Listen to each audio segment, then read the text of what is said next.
nakita ninyo ang mga picture mga igsoon, makita ninyo kung kinsa gayod ang nagtraidor sa Dios nga si Jesucristo mga igsoon. Number 1, si Judas mga igsoon. Klaro og dayag sa kasulatan nga si Judas ang mirebilde og mitraidor sa iyang agalon mga igsoon. Dito ta karon sa langit mga igsoon.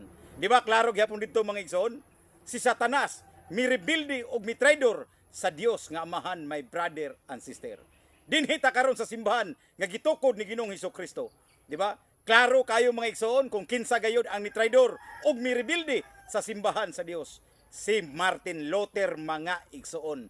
Kinis Martin Luther, mao kini ang pinakaamahan sa tanang Protestanismo, my brother and sister. Klaro og dayag nga daghan na kayong relihiyon mga igsoon tungod lang sa usa ka tawo nga si Martin Luther mga igsoon nirebilde sa Iglesia Katolika. Ang pangutana, unsa may hukom sa Dios niining mga tawhana mga igsoon?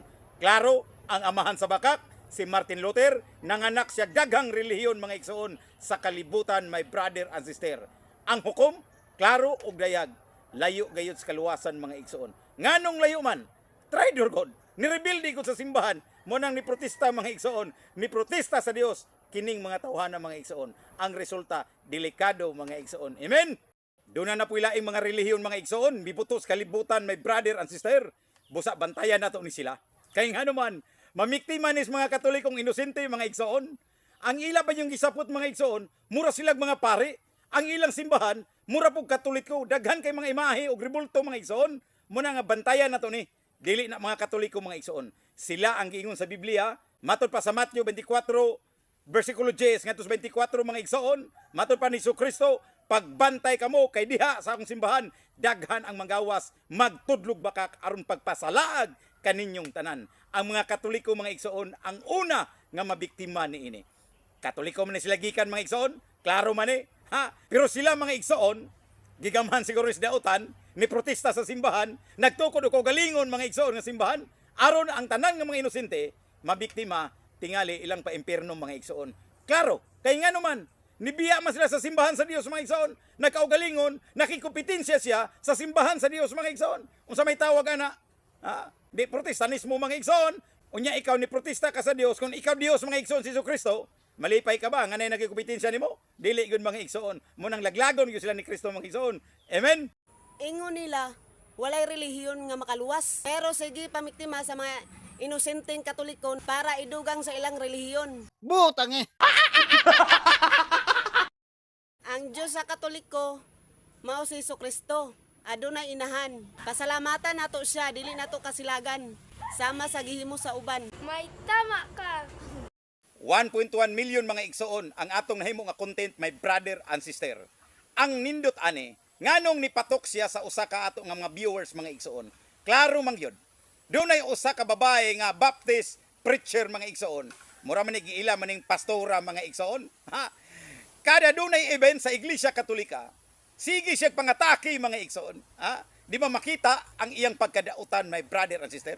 Kaming mga Catholic Faith Defender, igo lang mi pagtubag. Wala mi mga atake sa daghang mga relihiyon. Tungod sa sige sila pangatake sa amo sa social media, amo silang gitubag mga igsoon. Baos gamay ba? Mura bitaw job bitaw mga igsoon pero sakit. Mao ni mga igsoon, kini nga babae mga igsoon diha sa iyang page mga igsoon sa Facebook. Sige gyud siya pangatake sa Katoliko, nagtuo ra ba siya og tinuod mga igsoon? Pila ray membro nila? Isa ra ka milyon ang membro versus mga igsoon 1.4 billion ka member ang Iglesia Katolika. Naningkamot mga igsoon kining bayhana, pilit niya lumpagon ang Iglesia Katolika. Ter, sudyaan ta ka ter, nangamatay na ang uban nimong mga pastora ter o mga pastor. Bisan gamay, wa gyud sila katibhang sa Iglesia Katolika. Bisan gamay, ribiti lang sa Iglesia Katolika, mga ribiti. Wa gyud siya katibhang mga igsoon. Nagpabilin ang Iglesia Katolika nga wa gyud malumpag mga igsoon. Ako bitaw ni Moter, magbinuutan ka. Brad Wing, taga Balingasag ko, unsa gyud ang tinuod nga simbahan? Kay murag naglibog ko Brad, agoy Ginoo ko patsada nga pangutana mga igsoon. Usa ka texter na to, usa ka babae mga igsoon, taga Balingasag, Misamis Oriental. Maayong buntag ninyong tanan diha. Sayon na kayo ter. Ang tubag bitaw ter, dunay mga timaan ter, adisir ka mangita og simbahan, ayaw nang mabasa. Kay kanang mabasa mo man ilang gigamit mga igsoon. Kana yung dunay mga timaan ba? Sign ba? Aron makita yun nimo ang tinuod nga simbahan. For example, si Kristo nagtuko dito sa Jerusalem og usa ka iglesia. Walay lain mga igsoon. Ang Katoliko ang makapasar ni ana. Mao na diha gitukod Jerusalem. Miadtog Roma 23:11 mga igsoon sa buhat sa mga apostoles. Gipalakaw ngadto sa Roma ang maong simbahan. Katoliko man na. Gikan sa Jerusalem, adtog Roma, gikan sa Roma, miadtog Espanya mga igsoon. Tan-awa sa 15:24 sa sulat sa Roma mga igsoon. Kana nga timaan ter, diha nimo makita ang kamatuoran. Kung mangita og mga plakas tinuod nga simbahan, mao nang Iglesia Katolika. Gikan sa Jerusalem, Mateo 16:18. Ni adtog Roma 23:11 sa buhat sa mga apostoles. Diya sa 15:24 miadtog Espanya mga igsoon. Gikan sa Espanya mianhis Pilipinas, walay lain ang Iglesia Katolika. Mao nay tinuod ter. Si San Pedro maoy nagdala sa Yahweh paingon sa gingharian sa langit. Unsaon ninyo pagsulod sa langit nga dili man mo Katoliko? Butang eh. Wala ko kabasa nga ang lain relihiyon iapil sa kaluwasan. Tingali, exempted silang tanan. Butang eh. Lisod manggali tuhuan ang mini nga mga propita. Kamu pa kaha nga mga bag-ura. Butang eh. Kinsa man jud ang nagbungkag sa Sabadong ipagpapahulay. Tubag, si Kristo ug ang Katoliko. May tama ka. Mangutana ko kanimo, nganong si Maria wala may sala, Brad? Kinsa may nag-ingon niini? Pakitubag ko no ko, Brad. Agay, salamat kayo. Ikaw akong texter nga naa karon sa Tungaw, Butuan City. Sa may damba, pista man karon mga igsoon sa mahal na Birhen Immaculada Concepcion kun most pure, walay buling sa sala mga igsoon si Mama Mary. Tubag, Brad, klaro og gayag ang Biblia. Naa diha sa Lucas 1 versikulo 35 mga igsoon. Matud pa dinhi sa maong teksto mga igsoon, ang gahom sa Dios, Maria, magkunsad kanimo, magpabilin ang gahom kanimo. Unsa kuno? Dakong privilege o pribilehiyo sa Ginoo mga igsoon nga si Santa Maria gitagaan og pabor sa Ginoo nga ang gahom sa Dios magpabilin diha kang Maria. Karon pangutana, do na bay sala ang maong tao nga nganlag Maria mga igsoon nga inahan sa Dios? Wala, kay dili muhatag ang Dios dito sa iyang gahom, dito sa taong makasasala.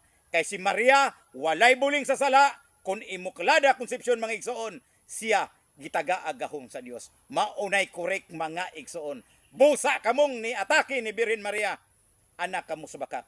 Kay nga naman, inyong gilumbungan ang kamatuoran nga ang gahom sa Dios dili mo puyo sa lawas nga hugaw. Wala daw kunoy simbahan nga makaluwas, pero sige pang-recruit sa Katoliko. Unsa inyong gipangita, kaluwasan or 10%? Butang eh. Ang tanang apostoles nakalubong sa simbahang Katoliko. Ang inyo, bisan manok ni San Pedro, wala diha, butangi. Butang eh. Kamo makasasala. Unsaon ninyo pagpasaylo ang inyong mga sala, nga wala man mo'y kumpisal. Butang eh.